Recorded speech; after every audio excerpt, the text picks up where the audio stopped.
Nintendo Switch 2. Why it's undesirable after game keycard revelations. Is the Nintendo Switch 2 losing its shine before it even hits shelves? Just when fans were hoping for a strong lineup of third-party games to back up the upcoming Switch 2, a new wave of disappointment has hit the gaming community. During Nintendo's recent Partner Direct event, several highly anticipated titles were announced, like Dragon Ball Sparking Zero, Persona 3 Reload, and the brand new Octopath Traveler 0. Initially, these announcements sparked excitement among fans, but that buzz didn't last long. Here's where things get controversial. Many of these games are not coming as full digital downloads or physical cartridges. Instead, they're being released exclusively as game key cards, a format that requires players to purchase a physical card with a code to unlock the game digitally on their console. This model has been a sore point ever since the Switch 2 launched, and it's now causing a serious backlash. Persona 3 Reload and Octopath Traveler 0 in particular have drawn criticism. These are major single-player experiences developed by big-name publishers, Sega and Square Enix, respectively. Fans expected better treatment for such significant releases. And when you consider that both games will likely run with lower performance on the Switch 2 than on other platforms, the decision to go game keycard only feels like a slap in the face. But here's the part most people miss. This isn't an isolated issue. The list of third-party games using game keycards is growing fast. And as more beloved titles join this list, it's becoming harder for gamers to justify buying them on the Switch 2 at all. Why pay full price for a version that runs worse, especially when the same game might be available on PC or PS5 with better performance or even a physical edition? Take Twitter user Orbalology, whose post went semi-viral after expressing disappointment over how the Switch 2 has evolved. She said her opinion of the system had completely flipped compared to the original Switch.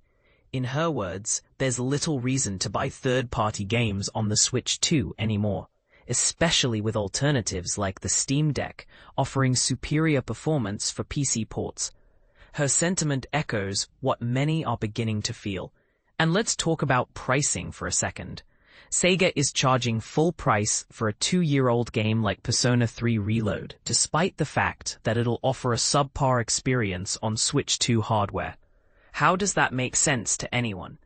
It's one thing to release older games at a discount, but asking fans to pay top dollar for a clearly downgraded version raises serious concerns.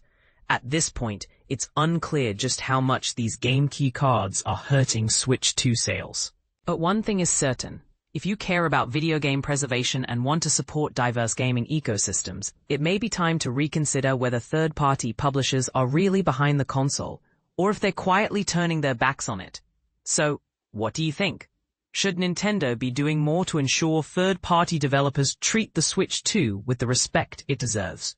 Or is the game keycard model just the new reality of portable gaming? Let us know in the comments below.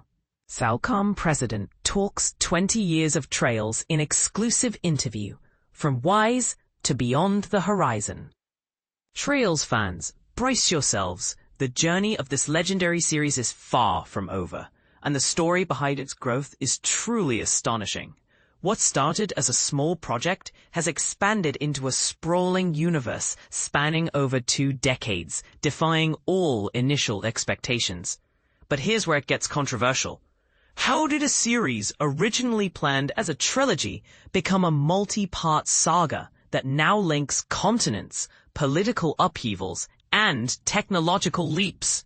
It's a story that challenges the idea that a single series can stay static, and it urges fans to reflect on how evolving perspectives, real-world events, and technological advancements shape our favorite worlds.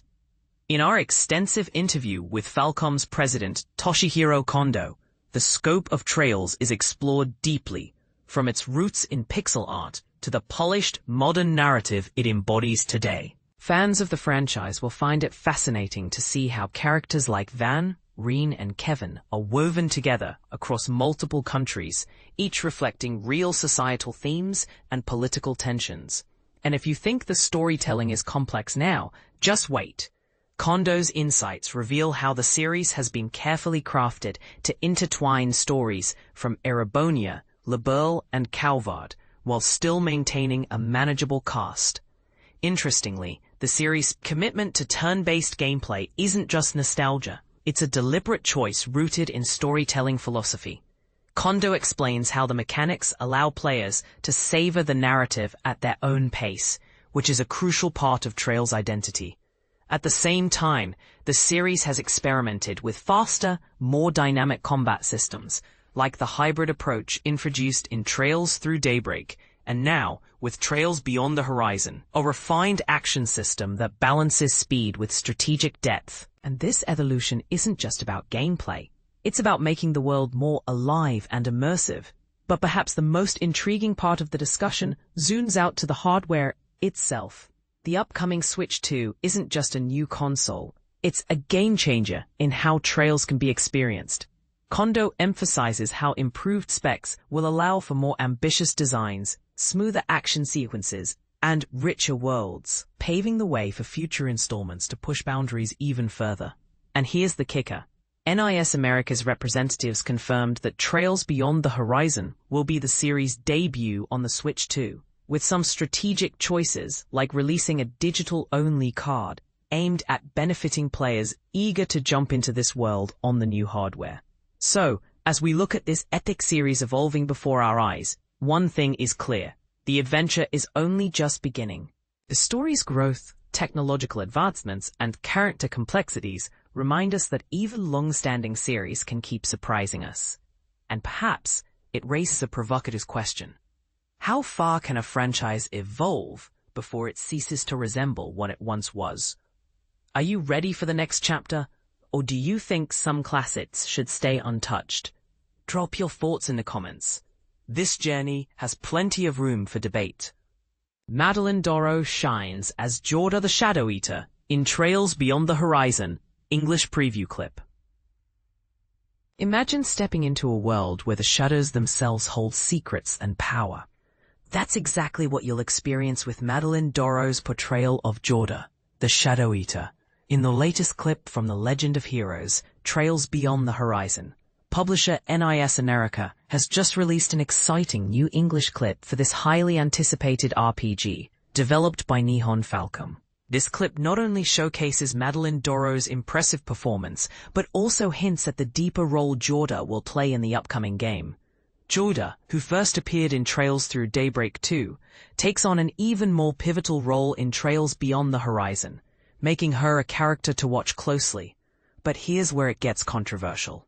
Some fans argue that Jorda's character development in the previous game was rushed, and they are eager to see how her story unfolds in this new installment. Will her newfound significance live up to the hype?